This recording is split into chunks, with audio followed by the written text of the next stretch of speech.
आप इधर बैठ जाइए। पर्यावरण और स्वच्छता दोनों का चोली दामन का साथ है। अगर पर्यावरण स्वच्छ है, हरा भरा है, तो इस पृथ्वी पर जितने भी जीव जंतु प्राणी हैं वो सभी सुखी हैं, स्वस्थ हैं। और इसका उदाहरण अभी हमको मिल चुका है। कोरोना ने हमें स्वच्छता का महत्व बहुत अच्छे से समझा दिया है। नमस्कार, मैं नीता उपाध्याय ओरियन ग्रीन्स की पंचतत्व सीरीज में आपका हार्दिक अभिनंदन करती हूँ। ओरियन ग्रीन्स पर्यावरण के लिए पूरे देश में कार्य करता है और इस ऑनलाइन सीरीज में हमारे सहयोगी हैं संस्कार भारती और क्यूरियो। दोस्तों, अभी मैंने आपसे स्वच्छता के बारे में बात की थी। स्वच्छता क्या है? क्या स्वच्छता वो है कि हमने अपने घर को साफ किया और कूड़े को सड़क पे फेंक दिया, या पड़ोस के किसी खाली प्लॉट में कचरे को फेंक दिया, या अगर ऊपर के माले पे रहते हैं तो पॉली बैग में कचरे को बंद किया और चुपके से पिछवाड़े फेंक दिया? नहीं दोस्तों, स्वच्छता ये नहीं है। स्वच्छता का मतलब, जो सच में स्वच्छता के लिए जागरूक लोग हैं वो इसको बहुत अच्छी तरह से समझते हैं और वो इस तरह के कचरे के ढेर साफ करते हैं। लेकिन थोड़े दिन बाद देखते हैं वापस वहीं ढेर लग गया कचरे का, वो दोबारा से साफ करते हैं। लेकिन ऐसा बार बार होता है। अगर लोगों को समझाएं तो लड़ाई झगड़े की नौबत आ जाती है। तो इसका एक बहुत ही स्मार्ट सा समाधान सोचा टीम 9 ने, और वो समाधान था, ये मैं नहीं बताऊंगी आपको, ये बताएंगे टीम 9 के संयोजक, जो आज हमारे स्पीकर गेस्ट भी हैं।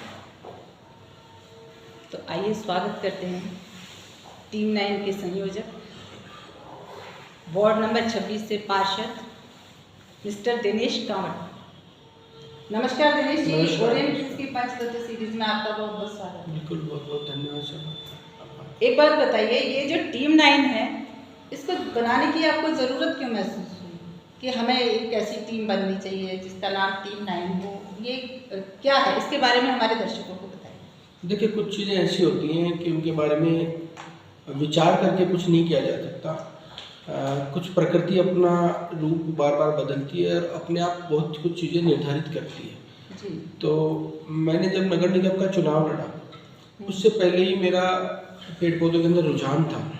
और फिर नगर निगम की जो महती जिम्मेदारी है वो स्वच्छता है, साफ सफाई है, पानी बिजली के अलावा, लाइट बिजली के अलावा स्वच्छता एक बहुत बड़ी नगर निगम की जिम्मेदारी में आती है। और नगर निगम का जो प्रतिनिधित्व है वो हर जगह पार्षद ही करते हैं, और पार्षद सबसे छोटी कड़ी भी होता है जो जनता के और सत्ता के बीच में निरंतर संपर्क स्थापित करता है।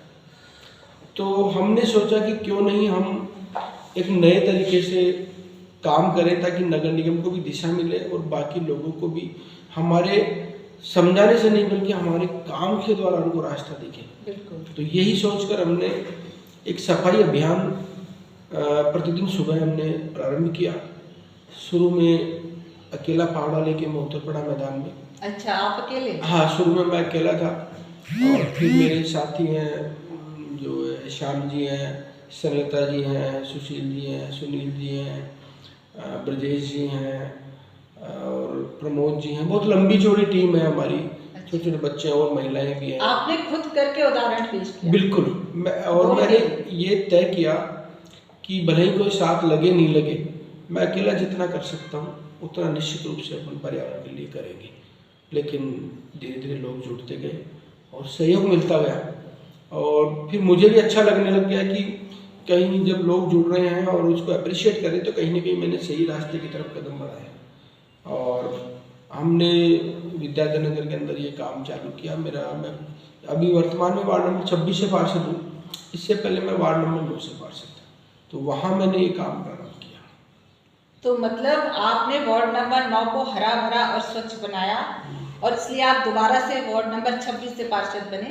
तो देखिए, अब 26 को आप हरा भरा और ये स्वच्छ बना प्रकृति का आशीर्वाद है मेरे पे कि उन्होंने मुझे दोबारा सेवा के लिए चुना। प्रकृति का, ईश्वर का है। आप सब लोगों का है और पूरे वार्ड के निवासियों का भी है, और विशेष रूप से मेरे कार्यकर्ता, जिसमें जो टीम 9 के कार्यकर्ता हैं, उनका तो बहुत बड़ा योगदान है, जिन्होंने मेरे को, मैं समझता हूँ कि वार्ड से बाहर बहुत बड़ी पहचान मेरी टीम 9 के नाम से। तो क्या 9 मेंबर हैं आपकी टीम में? नहीं, टीम 9 का मतलब 9 मेंबर नहीं है।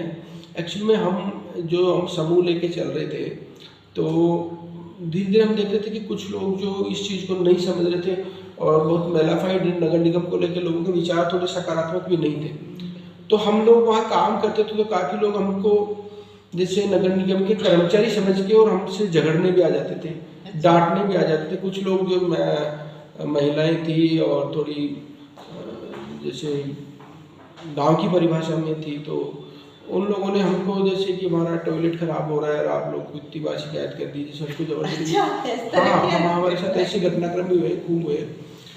तो हमने सोचा कि इसको क्लब डेवलप किया जाए, तो हमने काफ़ी नाम सोचे। फिर मैंने कहा जब वार्ड का नंबर अपना 9 है तो टीम 9 का ही नाम इसको दिया। अच्छा, मतलब वार्ड का नाम था, हाँ, इस वजह से आपने हाँ, हमारे लगभग अब आज के दिन इसमें 206 मेंबर के करीब हैं, तो मेंबर 9 नहीं है, मेंबर तो सैकड़ों है।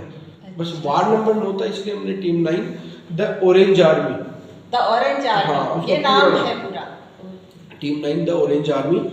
ऑरेंज आर्मी हमने इसलिए दिया कि हमारी टीम का आप देखते होंगे सभी लोग सब एक ही ड्रेस कोड होता है और वो लगभग ऑरेंज है। वो ड्रेस कोड की भी इसीलिए आवश्यकता पड़ी कि लोग हमको आइडेंटिफाई करें कि हम एक अलग ग्रुप है, एक अलग समूह है जो स्वच्छता के लिए काम करता है। हम नगर निगम के द्वारा पेड सर्वेंट नहीं है, पेड कर्मचारी नहीं है, और न ही किसी व्यक्ति विशेष के द्वारा हमको कोई तनख्वाह मिलती है या ऐसा कुछ आप नहीं। स्वेच्छा से हाँ, और अपने पर्यावरण के लिए हम काम कर रहे हैं। आप हमारा काम ही हल्का कर रहे थे दिनेश जी। बिल्कुल, हम आपका काम हल्का नहीं करें, हम हमारे जीवन की सांसें बढ़ा रहे हैं, हम सबके लिए ये लोग समझते नहीं है ना। हाँ, हम चाह रहे हैं कि भाई जब पर्यावरण अच्छा रहेगा, साफ सुथरा रहेगा, वातावरण रहेगा, अच्छी ऑक्सीजन मिलेगी, फेफड़ों को अच्छी शुद्ध हवाएं मिलेंगी, तो निश्चित रूप से अपन बीमारियों से भी दूर रहेंगे और गंदगी से दूर रहेंगे। तो मैं समझता हूँ कि अपन जो मेडिकल सुविधा है उनकी तरफ उनको मूवमेंट नहीं करना पड़ेगा। हाँ, ये बहुत, मैं अभी यही कह रही थी कि स्वच्छता एक ऐसी चीज है जिससे आप स्वस्थ रह सकते हो। बिल्कुल, अभी आपने देखा कि कोरोना का बहुत बड़ा ड्रॉबैक आया और एक तरह से एक विपत्ति आई। अब बार बार हाथ धो, सैनिटाइज करो, सफाई रखो, अब आ रहा है ना, ये सब चीज क्यों आई? वो इसीलिए आई ना। अगर स्वच्छता के लिए हम शुरू से ही जागरूक रहें और सब जागरूक रहें, तभी ये बात समझ में आती है। अब मैं यही अब क्या हो रहा है कि कोरोना की वजह से क्यों महामारियां क्यों फैलती हैं? अब मैं आपको यही बता रहा हूँ कि जब कोरोना काल रहा तो मैं आपको बताना चाह रहा हूँ, मैं और मेरी पूरी टीम, हमने ना लॉकडाउन में ना बाद में आज तक अभी तक एक दिन भी ऐसा नहीं हुआ कि हमारा श्रमदान हमने ब्रेक किया हो। एक दिन भी ना, हमारा श्रमदान नहीं छूटा। जब लॉकडाउन था तब? हाँ, तब भी हम सुबह तब भी काम हो रहा था, क्योंकि पेड़ पौधों को हम किसके भरोसे छोड़े? आप घरों में रह जाओगे, आपको खाने पीने के लिए तो सब कुछ मिल रहा है, उन पेड़ पौधों को जो भोजन चाहिए वो कहाँ से मिलेगा? तो उनके लिए भोजन उपलब्ध कराना तो हमारी जिम्मेदारी थी। हाँ, उस वक्त ठीक है, हमने जो कचरा इकट्ठा करना, इनसे मान लो हमने दूरी बनाई, लेकिन जो पेड़ पौधों के प्रति हमारी जिम्मेदारी थी, हमने लगभग 3 लाख के करीब विद्यानगर में आपको इस वक्त पौधे मिलेंगे। 3 लाख पौधे पूरा विद्याधर नगर, आपको कोई अगर 5 साल पहले विद्याधर नगर में आके गया, वो अब अगर विद्यानगर में आएगा तो उसको लगेगा कि विद्यानगर पूरा बदल चुका है। ग्रीनरी के नाम पे मैं सोच रहा हूँ एशिया की सबसे बड़ी कॉलोनी होगी जहाँ पे इतनी संख्या में आपको पेड़ पौधे मिलेंगे। और काफी डेंस करा है आपने, मैंने देखा है आपका। और आज के दिन अब आपको विद्यालय में पेड़ पौधे लगाने के लिए जगह तलाशनी पड़ेगी। अब जगह बची नहीं है, इतना हाउसफुल कर दिया उसको। कोरोना के दौरान हमने फूड जो ये अपने कच्ची बस्ती में लोग थे, जो पुअर्स थे, गरीब तबके का जो व्यक्ति था, जिनका रोज कमाना रोज खाने का जो कार्यक्रम रहता था उनका, तो उनके रोजगार बंद हो गए थे। तो फिर टीम 9 ने हमने सोचा कि इस वक्त भी हमको अपनी जिम्मेदारी निभानी चाहिए। तो हमने फिर लोगों के लिए पहले तो हमने जो खाने के पैकेट तैयार किए। आपने कुछ किया था, वो काफी राशन वितरण और इस तरह। तो हमने क्या है कि गेहूं, जो आटा है, दाल है, चावल है, तेल है और मसाले हैं, ऐसे करके 7 आइटमों का एक किट बनाया था। तो वो हमने करीब करीब 6,000 के करीब किट हमने बांटे। फिर हमने देखा कि लोग क्या है कि आपदा में अवसर भी तलाशते हैं। वो तो हुआ था। तो हमने आपदा में अवसर ये तलाशा है कि हम सेवा कर सकते हैं, और कुछ लोगों ने उस आपदा में अवसर ये तलाया कि एक ही व्यक्ति जिसके घर में 5 आदमी है वो 25 पैकेट ले गया, और कोई व्यक्ति में महिलाएं हैं वो अप्रोच नहीं कर पाई या भीड़ में आ नहीं पाई, उनके पास पहुंच नहीं रहा। कुछ लोगों ने उसको घरों में अनाज के स्टॉक कर लिए उस वक्त। हाँ, ऐसा आपदा में अवसर में इसीलिए बोल रहा हूँ कि उसने उसको एक कमाई का जरिया बना लिया। और हमने फिर जैसे हिडन सर्चिंग किया तो बहुत लोगों के घर में 1-1 क्विंटल आटा पड़ा है, और वो लोग भी कतार में लगे। तो फिर हमने सोचा कि इसका अपन सेवा का हम तरीका बदल सकते हैं। तो हमने फिर लोगों को चिन्हित किया जिनके रोजगार छूट गए या जिनको भोजन की जरूरत है, तो हमने फिर वो उनको लिस्टिंग किया हमारी पूरी टीम ने, और फिर हमने उनको डेली भोजन बनाया भोजन उपलब्ध कराने का, हमने स्टॉक करने का कोई, हाँ, कि वो आप भोजन करो, जब तक विपत्ति है हम आपको भोजन उपलब्ध करवाएंगे। और हमने ऐसा भी नहीं किया कि रोज नए एरिया में हम जा रहे हैं, हमने एक एरिया निर्धारित किया और उसमें लोगों की सूची बनाई और प्रतिदिन उन्हीं लोगों को भोजन दिया है। हमने लगभग 2,000 पैकेट हम रोज के भोजन को उपलब्ध कराते थे। तो हमने एक तरह से 2,000 लोगों को अडॉप्ट कर लिया था कोरोना के दौरान कि इनके भोजन की व्यवस्था अपन कर सकते हैं, और उनको हमने जैसा भोजन आप और हम खाते हैं वो भोजन उनको दिया, और वही भोजन हमने खाया, खुद के लिए भी हमने वही बनाया, वही भोजन, चाहे उसमें हमने हलवा भी दिया, पूड़ी भी दी, उत्तपम भी दिया, घेवर मिठाइयाँ भी दी हैं, और हर तरह की सब्जी और चूल्हे की रोटियाँ सब अच्छे से अच्छा उनको उपलब्ध करवाया। उस सेवा का प्रतिफल ये रहा कि टीम 9 के किसी व्यक्ति का आज तक कोई पॉजिटिव केस नहीं है कोरोना में, जबकि हम लगातार कच्ची बस्तियों में रहे, लोगों के बीच में रहे। तो मैं बोल रहा हूँ ईश्वर है ना, वो सब कुछ देखता है कि आपका काम करने का मकसद क्या है, उसकी दिशा क्या है और उसका परिणाम क्या है। तो उसने हमको कहीं भी ये चिंता का अवसर नहीं दिया, हमारे परिवार को चिंता का अवसर, सच्चे दिल से काम कर रहे हैं ना, मैं पूरी टीम का साथ ईश्वर भी देता है। बिल्कुल। अच्छा, ये बताइए कि आप सिर्फ विद्याधर नगर में ही ये स्वच्छता अभियान चलाते हैं? नहीं, ये विद्यानगर में तो देखो आदमी की जहाँ पोस्टिंग होती है, चाहे कोई मान लो कोई झुंझुनू का कलेक्टर बन गया, कोई जोधपुर का कलेक्टर बन गया, तो उसकी जिम्मेदारी तो निश्चित रूप से वहीं की होती है। लेकिन काम करने का मौका या डेवलपमेंट का मौका या राह दिखाने का मौका या मदद करने का मौका या उदाहरण करने का मौका कहीं भी होता है तो आदमी सब जगह ही जाता है। तो हमारे को जैसे आप मानिए आज जयपुर के कलेक्टर हैं, उनको अगर मुख्यमंत्री जी आदेश देंगे कि आपको झुंझुनू की व्यवस्था भी देखनी है तो निश्चित रूप से देखेंगे। तो हमने भी ये सोचा कि हम सफाई अभियान जो चला रहे हैं इसको हम आगे और लेके जाएं। तो हमने कुछ बड़ी जगह को चिन्हित किया कि हम यहाँ पे अपन गंदगी को साफ करें तो लोगों की नज़रों में आएगा, जहाँ पर कि फुटफॉल बहुत ज़्यादा है पब्लिक का, और फुटफॉल बहुत ज़्यादा है तो वहाँ पर अगर स्वच्छता का संदेश दिया जा सकता है तो हो सकता है 100 लोग देखें और 2 लोग ग्रहण करें तो भी हमारे लिए बहुत बड़ी कमाई है। हाँ, वो भी सफलता नहीं आता। तो हाँ, तो हमने 2018 में 2 अक्टूबर से लेकर 12 अक्टूबर तक सिंधी कैंप, अगर आप लोगों ने उससे पहले देखा होगा तो सिंधी कैंप के पीछे ऊपर से मेट्रो का ये जा रहा है, तो मेट्रो के नीचे जो पोल बने हुए हैं, मेट्रो के जो खंबे बनाए हैं जिनको अपन पोल बोलते हैं, 1 2 3 नंबरिंग भी है, और उनके बीच में ब्यूटिफिकेशन के लिए काफ़ी जगह छोड़ी थी डेफ्थ वाली, उसको सामने के जो व्यापारी हैं, होटल के लोग हैं, उन्होंने कचरादान बना दिया और सब में कचरा भर दिया, और जो होटल्स हैं उन्होंने अपना रात का बासी खाना उसमें डाल दिया। अब होटल वेज भी थी, नॉन वेज भी थी, तो सभी तरह का खाना उसमें डाल दिया और बिल्कुल बदसूरत हालत में थी। हमने देखा कि जयपुर का मुखौटा है सिंधी कैंप, कोई कहीं भी बाहर से आता है तो अगर पहली चीज वो जयपुर में कोई देखता है तो सिंधी कैंप उतरेगा ना। हाँ, तो आपकी पहचान क्या होती है? जब आपकी पहचान होती है कि आप किसी गली में रहते हैं तो आपकी पहचान ये होती है कि ये उनका लड़का है या ये उनकी लड़की है। आप गली से बाहर चल जाते हैं तो आपकी पहचान होती है कि ये फलाने प्लॉट नंबर से, कि ये 334 प्लॉट नंबर से है, और उस सेक्टर से या मोहल्ले से बाहर निकलते हैं फिर आप कैसे जाने जाओगे कि आप विद्यानगर के रहने वाले हैं, और विद्यानगर के बाहर आप चले जाओगे जयपुर के बाहर तो आप जयपुर के नाम से जाने जाओगे। तो हम चाहे विद्यानगर में रहो, चाहे अम्बाबाड़ी में रहो, चाहे डेजर्ट के पास रहो, बाहर हम जयपुर के जाने जाते हैं, और जयपुर का कोई मुखौटा अगर गंदा है तो हमारे को उसको सुधारने के तो लिए। आपने सिंधी कैंप पे क्या हमने सेमेस्टर के लगभग साथ वहाँ 12 दिन काम किया। 12 दिन में हमने पूरा जो अंदर वो कचरा था वो निकाला। और आप मतलब आप देखिए जीव जंतु कैसे डेवलप होते हैं, सांप बिच्छू ऐसी चीज़ें वहाँ पर निकल रही, और हमारे कार्यकर्ता वो हाथों से उनको निकाल रहे थे। इवन कि हमारी 2 महिला कार्यकर्ताओं को तो भाई जबरदस्त उल्टियाँ वगैरह मतलब हो गई, चक्कर आके गिर गए, वो इतनी गंदी स्मेल उनकी। तो पहले दिन हमने किया तो फिर लगा कि यार ये करें नहीं करें, लेकिन फिर हम क्या है कि कोई भी जो डेस्टिनेशन प्रोग्राम करते हैं तो उसके ऊपर हम पहले रिसर्च करते हैं और फिर मीटिंग करते हैं कि अपन को ये टास्क लेना चाहिए नहीं लेना चाहिए। हम नहीं लेंगे तो हमारी कोई जिम्मेदारी नहीं है, ना हमारा कोई बड़ाई करेगा, ना बुराई करेगा, ना प्रशंसा करेगा, ना आलोचना करेगा। लेकिन कोई काम में प्रारंभ कर दिया और उसको अधूरा छोड़ दिया तो वो ब्लैक स्पॉट हो गया अपने करियर में। तो पहले तय किया, फिर बोला कि साहब ऐसे नहीं होगा।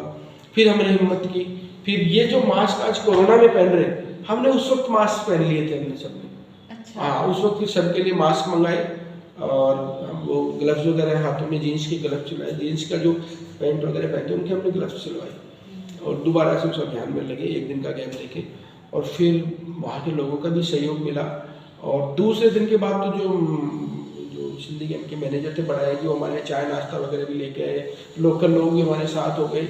हमने साफ सफाई की, फिर हमने उसको पूरी डिजाइनिंग करके कलर्स वगैरह पूरा पेंटिंग वगैरह किया। अब इस वक्त अगर आप सिंधी कैंप जाते हो तो वहाँ फुलवारी भी है, पेड़ पौधे भी है, सब कुछ लगा हुआ मिलेगा।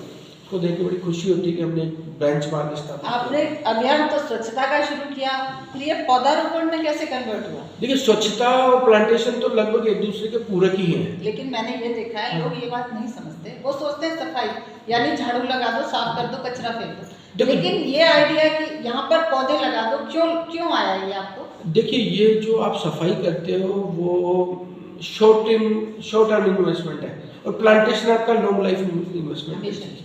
आप सफाई कर दोगे, 2 बार करोगे, 5 बार करोगे, 10 बार करोगे, कितनी बार करोगे? इससे अच्छा प्लांटेशन कर दिया वहाँ पर तो वो जगह अपने आप सुरक्षित भी हो गई, साफ भी हो गई, हाँ, कचरा डालने की जगह ही खत्म हो गई वहाँ पर। तो हमने ये सॉल्यूशन इसका निकाला कि ज़्यादा से ज़्यादा प्लांटेशन करें। और फिर क्या है कि हमने लोगों को जोड़ा है।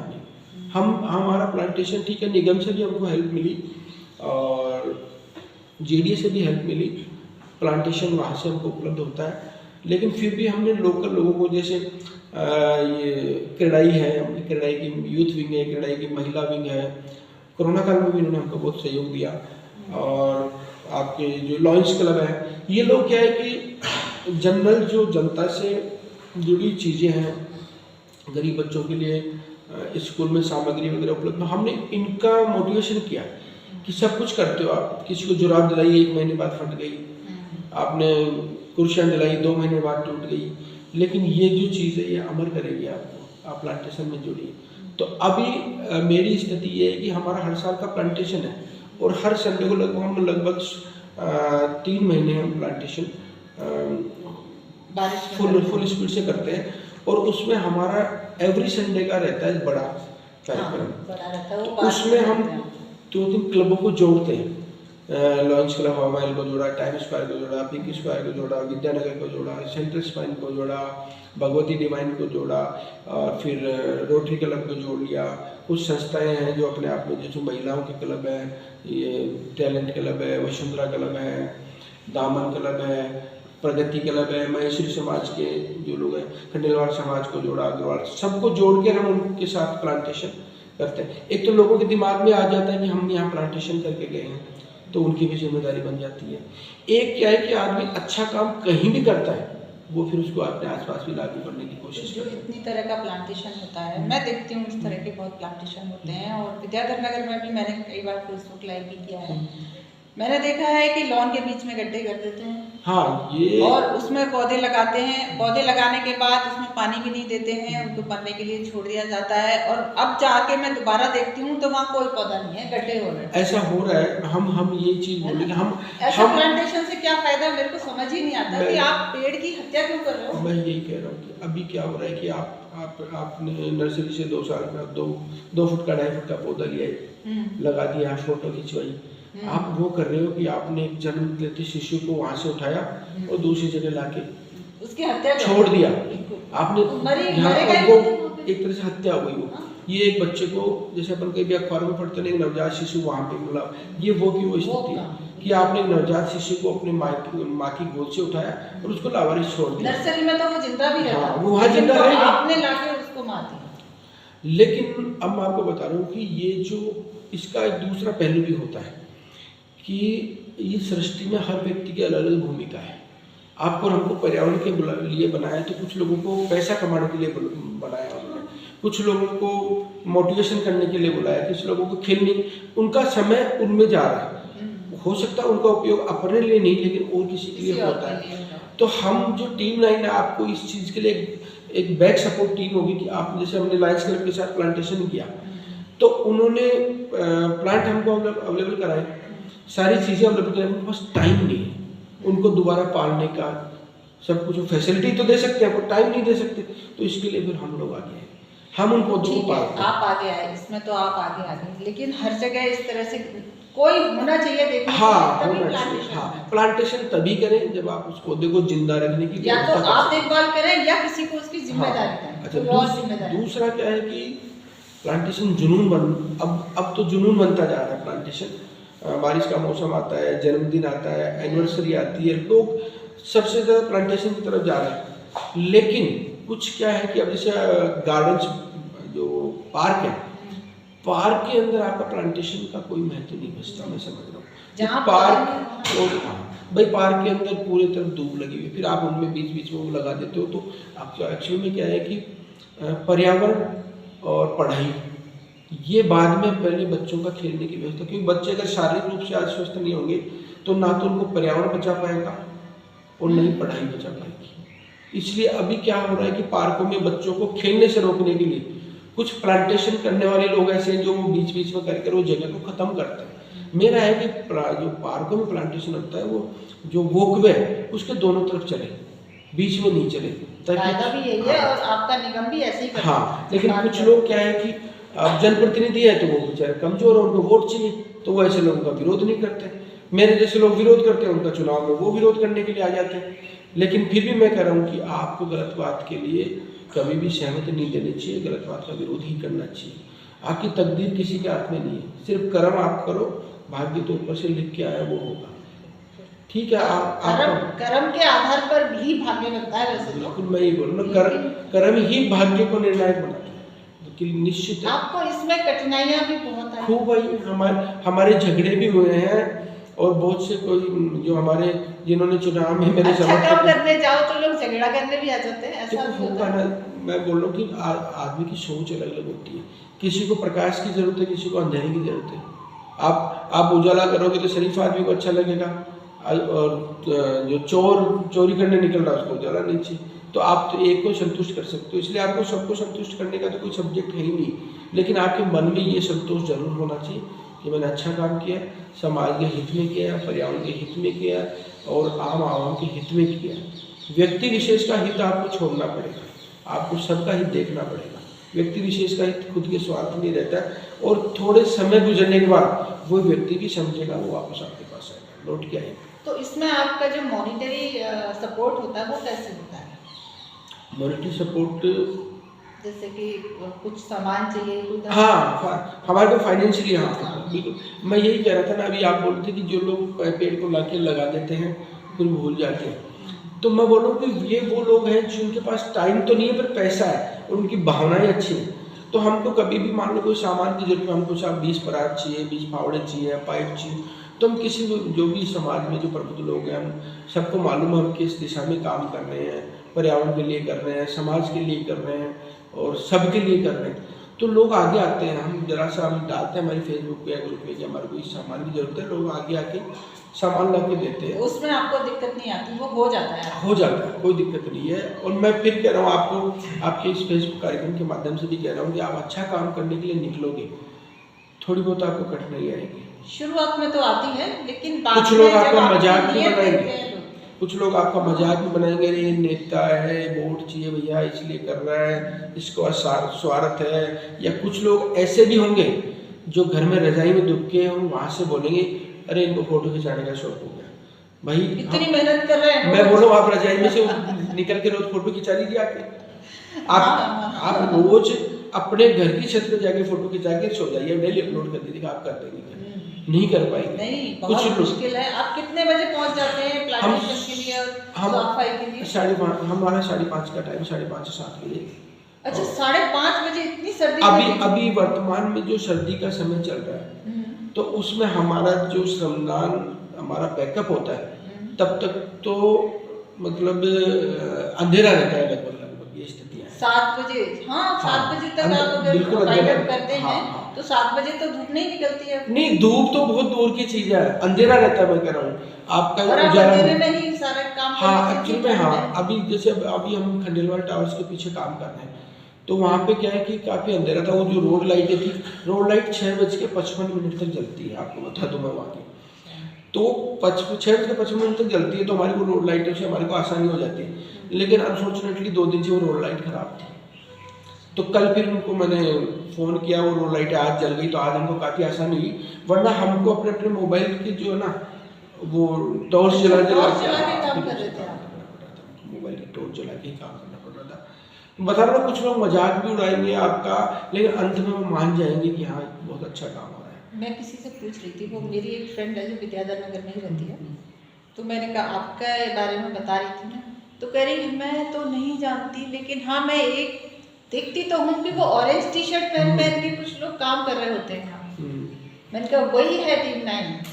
या ऑरेंज का हमारा एक्चुअली क्या है कि हम कुछ, हमारे को क्या है कि बहुत लोगों ने नगर निगम कर्मचारी समझ के या जो ठेकेदार ठेके ले लेते हैं ग्रीन बेल्ट में जी। तो क्या मतलब आपने लेबर रखी हुई है या आप खुद ही काम? नहीं, हमारे दर्शकों को नहीं, हमारे कुछ लोग बहुत हैं जो पेड सर्वेंट रखते हैं। लेकिन देखिए, मैं बोल रहा हूँ आपका नज़रिया सकारात्मक है और आप पेड सर्वेंट से काम कराते हैं, पर्यावरण के कराते हैं, कहीं ना कहीं लाभ तो सबको है। ठीक है, वो किसी भी व्यवस्था से कराते होंगे। भाई मैं मान लो मेरी फिजिकल पोजीशन नहीं है, मेरे को पर्यावरण के लिए काम करना है, तो मैं 2 लेबर रख के काम करा रहा हूँ, खड़ा रह के मॉनिटरिंग कर रहा हूँ, इतना टाइम तो मैं दे रहा हूँ, उनका पैसे की व्यवस्था भी कर रहा हूँ। हमारी टीम का ये कि हमारे तो स्वैच्छिक श्रमदान है, हमारे में कोई लेबर नहीं है।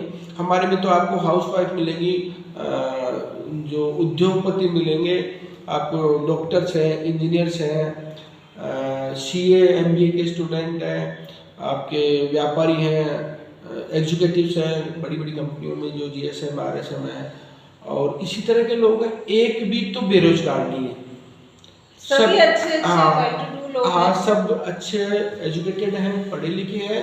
खाली उनका जुनून है कि हमको इस जीवन में, हमको जो मानव जीवन मिला है, हम कुछ तो ऐसा करके जाए कि हमारा जीवन सार्थक हो।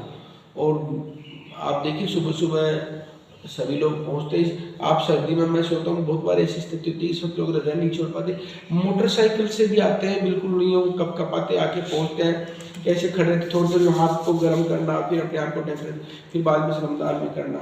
मतलब कौन किसको कह रहा है, कहाँ मिलने वाला। चलो मैं बोलता हूँ, मैं पॉलिटिकल आदमी हूँ, मुझे उसका बेनिफिट भी मिलेगा और मिल रहा है, आप लोगों के बीच में बैठा हूँ। लेकिन उन लोगों को क्या मिल रहा है, वो तो बिल्कुल कर्म योद्धा है, उनको तो हर व्यक्ति को सैल्यूट करनी चाहिए। हमारे ये श्याम जी, ब्रजेश जी हैं, बाकी महिलाओं को आप देखिए कितना मैनेज करना पड़ता होगा, पूरे परिवार की जिम्मेदारी उनके। घर में पहली सुबह की किरण महिला के जगने से प्रारंभ होती है, लाइटर से चूल्हा जलेगा, दिन प्रारंभ होगा, और रात को भी लाइटर से चूल्हा जलने के बाद बंद होता है, वो दिन समाप्त होता है। महिला के लिए कुछ नहीं है, वो महिलाएं 2-2 घंटे का टाइम निकाल रही है, एडजस्ट कर रही है, उनके फैमिली वाले भी उनको सपोर्ट कर रहे हैं। तो ये हर किसी के बस की बात नहीं है, ये सिर्फ अपने नहीं, बहुत कठिन है। और सबसे अच्छी चीज़ जो मुझे लग रही है ना, आपके इतने वेल टू डू लोग हैं, एजुकेटेड हैं, अपने आप में सब सेलिब्रिटी अपने अपने एरिया के, समाज के बड़े लोग हैं और अपने क्षेत्र के मतलब अच्छे लोग हैं। वो एक खाली जैसे मेरे तकदीर में लिखा था कि इस तरह की व्यवस्था का मैं अग्रणी बनूंगा या उनका माध्यम बनूंगा। नहीं दिनेश जी, इसमें सोच ही काम करती है। सर, कोई भी काम पहले शुरू होता है सोच के साथ शुरू होता है, पहले सोच तो आए ना दिमाग में, इम्प्लीमेंट तो बाद में होगा। मैं यही बोल रहा हूँ ना कि आप थोड़ी तो सोच आपके दिमाग में आई होगी ना। मैं यही बोल रहा हूँ कि आप थोड़ी बहुत देर अंधेरे में भी चलेंगे, बिल्कुल लाइट चलेगी, आप अंधेरे में चल लो, आपको 5 किलोमीटर चलना है, आपको ज़्यादा से ज़्यादा 400-500 मीटर के बाद अंधेरे में भी रास्ता नजर आने लग जाएगा। बिल्कुल डार्क जोन में आप जाओगे ना, उसमें भी आप घुस जाओ, थोड़े दिन बाद आपकी मानसिक स्थिति, आपकी आंखें, आपकी इंद्रियां काम करेगी, उस अंधेरे में आपको रास्ता नजर आने लग जाएगा। तो यही सब हर रास्ते पे होता है, कठिनाई आएगी, रास्ते को खाली खोलने की ज़रूरत है। यदि रास्ते को एक बार आपने खोल दिया ना, तो मार्ग अपने आप दिखता जाएगा।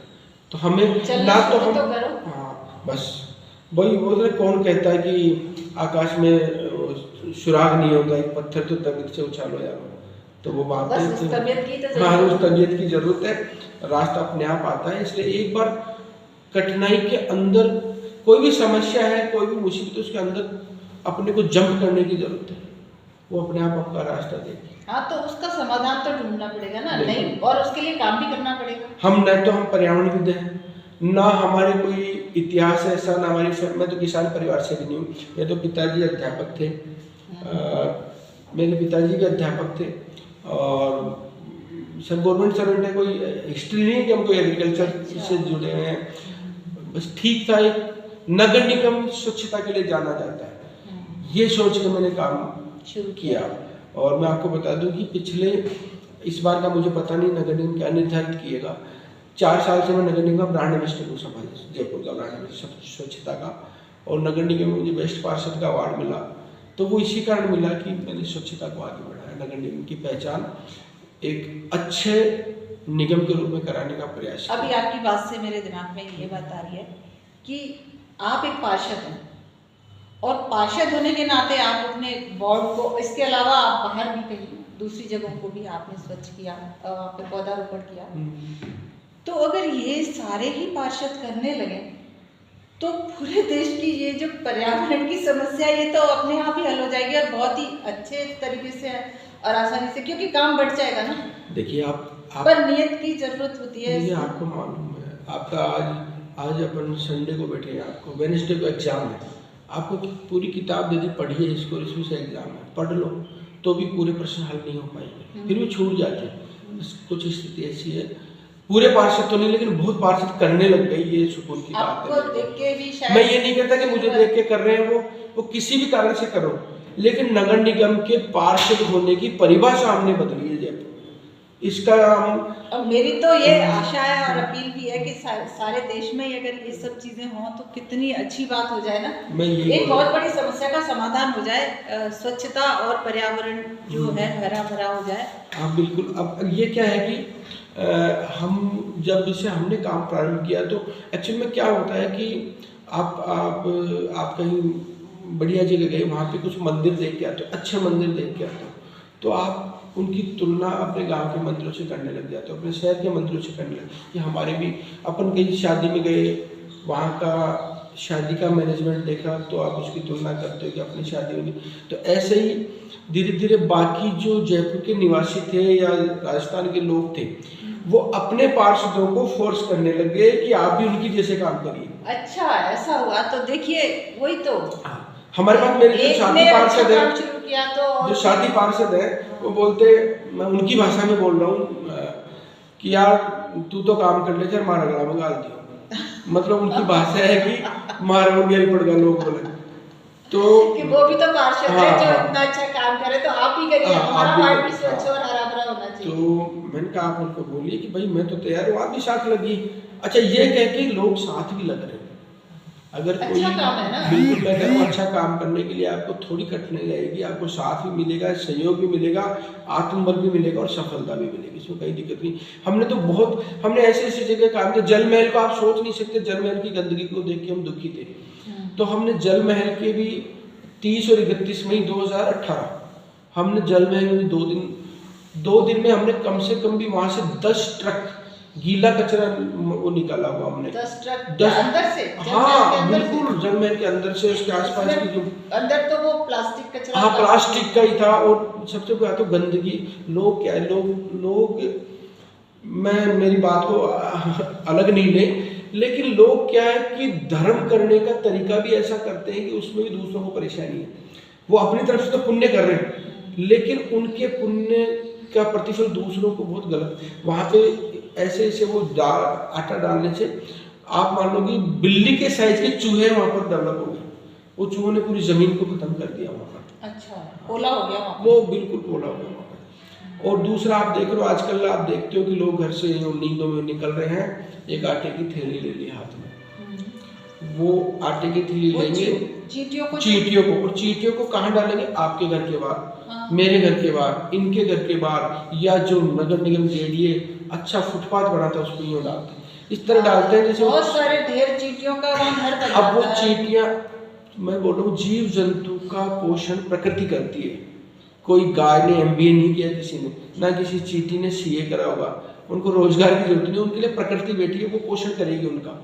आपने किसी भी जीव जंतु को भूख से मरते हुए नहीं देखा होगा, मेरा चैलेंज है। ना भूख से मरते हैं ना बीमार होते हैं। हाँ, और भूख से इंसान को मरते हुए इसलिए देखा होगा कि इंसान भूख से नहीं, वो अपने शौक से मजबूर हो गया। वरना आपने देखा होगा कि पहले भगवान श्री राम 14 साल वनों में रहे, वो कंदमूल फल खा के जिंदा रहे, तो हमारा भोजन भी वही था।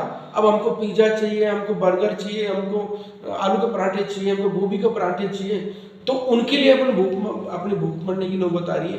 तो ये गाय है, भैंस है, बंदर है, कि अपने डॉगीज है, सब प्रकृति पोषण करते हैं। हर व्यक्ति एक चैन है, एक व्यक्ति के पोषण से ही दूसरे व्यक्ति का पोषण जुड़ा हुआ है, निश्चित मानो आप। दीमक है, दीमक पेड़ पौधों को नुकसान करती है, लेकिन चींटी का तो पेट भरती है। भाई चींटी का तो भोजन है ही, चींटी चिड़ियों का भोजन है, चिड़िया इसका भोजन है। ये प्रकृति अपने आप चल रही है, चैन चल रही है। एक इंसान है जो सब कुछ तो खा जाता है, जानवरों को भी खा जाता है, तो मौका पड़ेगा तो वो नॉनवेज भी खाता है, मुर्गे भी खा जाता है, कुछ भी खा लेगा, तो उसकी भूखे मरने की तो एक अलग चीज हो गई। तो वो लोग क्या करते हैं कि वो फुटपाथ पे डालते हैं, फुटपाथ को चींटियां फिर नीचे से खोद देती है। और वो वहाँ से वहाँ प्लांटेशन नहीं हो सकता, वहाँ पर गंदगी रहेगी, और गंदगी में फिर वो आवारा जो बेसहारा पशु है वो आकर बैठने लग जाएंगे, और अपन जिस उद्देश्य पे जा रहे हैं उससे दूर हट जाएंगे। तो हमने उनको रोकने के लिए बहुत प्रयास किए। जंगल के बाद हमने एक बड़ा एग्जाम्पल देने लोगों को हमने ये कोशिश किया कि हम सफाई कर रहे हैं, आज करेंगे कल गंदगी होगी, कल करेंगे परसों गंदगी होगी, हमें लोगों का माइंड सेटअप भी बदलना चाहिए। तो हमने इसके लिए 2 अक्टूबर 2016 को हमने चांदपोल से लेकर बड़ी चौबड़ तक एक बड़ा हम इवेंट किया कि हम स्वच्छता का पूरे एरिया को साफ करेंगे एक साथ ही। उसके लिए नगर निगम के उस वक्त CEO थे आशुतोष पेडलेकर थे, उनके पास अगर मेरी बात पहुंची तो मेरे को जितना सहयोग उन्होंने संसाधनों का कराया, उस वक्त बहुत सहयोग दिया। जब उनसे संसाधन मांगे उन्होंने हमेशा अवेलेबल कराए। अभी जयपुर में दिनेश जी मुझे ऐसा लगता है कि फुटपाथ को पक्का करा दिया है, पेड़ों का तंग छोड़ दिया है कई जगह, और पेड़ लगाने को भी जगह नहीं है काफी जगह। बिल्कुल, तो कैसे लगाना कहीं करवाना चाह रही थी। हम लोग क्या करते हैं जैसे कि घर के सामने पेड़ लगवाना चाहते हैं और घर वालों को ही उसकी जिम्मेदारी देना चाहते हैं, और उनके बच्चों का नाम उस पेड़ का जैसे रख दो, तो अपने बच्चे, जैसे ये मेरे बेटे के नाम पे रजत नाम से पेड़ लग गया बाहर, तो अब वो मैं अपने बच्चा समझ के उसको पाल सकती है ना। ये भी एक कनेक्ट करना होता है ना। हाँ, लाइफ कनेक्ट हो जाती है। हाँ, तो उसके लिए जगह ही नहीं है जयपुर में। एक्चुअली में क्या है कि ये और आपके नगर निगम ने फुटपाथ पक्के करा है। मैं यही बता रहा हूँ कि जयपुर बसाया था, जब इतनी चौड़ी, जिस वक्त जयपुर बसा था, आप देखिए जो अपने इंटीरियर परकोटे की सड़कें हैं, आप कभी उनको रात को जाओ, इतनी चौड़ी सड़कें बनाई थी, कितने साल पहले जयपुर बसा था। ये इंजीनियरिंग है, उस वक्त की इंजीनियरिंग है। आजकल लोग 30 मीटर की सड़क होती है, 10 मीटर इधर वाला फुटपाथ निकाल लेता है, 10 मीटर की रोड होती है, और फिर ये तो इधर बैठ के बोलेगा अतिक्रमण हटाओ, उधर वाला उधर बैठ के बोलेगा अतिक्रमण हटाओ, और उनका भी तोड़ने आ जाते तो लड़ाई करने की। खुद ही अतिक्रमण किया हुआ और कह रहे कि फुटपाथ बनाने के लिए मैंने भी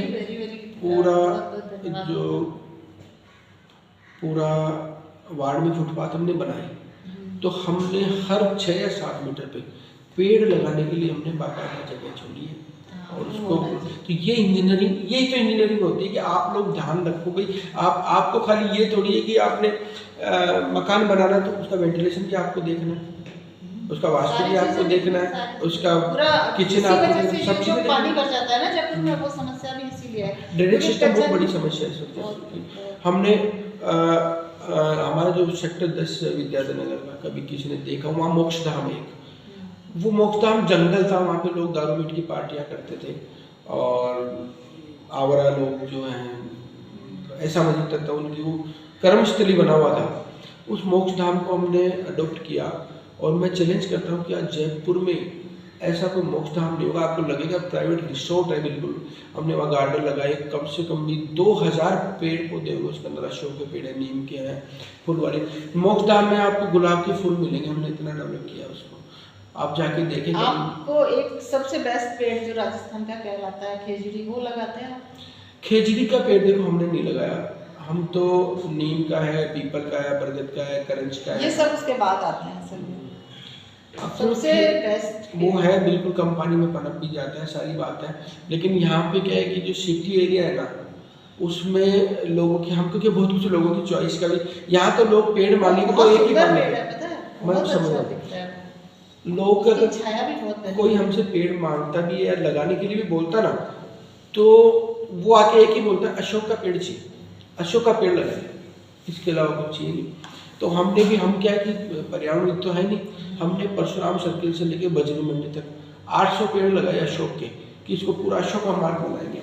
और हम हमारे जीवन की सबसे बड़ी भूल मानते हैं वो, कि उतना समय हम और पेड़ पौधों उनके साथ लगे, तो स्लो है ना काफी। और पेड़ पौधे है ना, वो तो बलशाली हो गए, स्ट्रॉन्ग हो गए, जवान हो गए, और उनको तो अभी भी हमको ही मतलब इतना पालना पड़ रहा है। वो ऑर्नामेंटल में आ जाता है, एक तरह से माना जाता है उसको। लेकिन मुझे लगता है कि ये खेजड़ी का पेड़ लगाया है, रोहेड़ा लगाए आप, सुंदर पेड़ है ये। इस बार वो लगाएंगे, हमें क्या इस बार आप रोहेड़ा और खेजड़ी, ये 2 पौधों पे आप वो करिएगा फोकस, ये बेस्ट है, इनसे वाटर लेवल भी ऊंचा होता है। बिल्कुल लगाएंगे।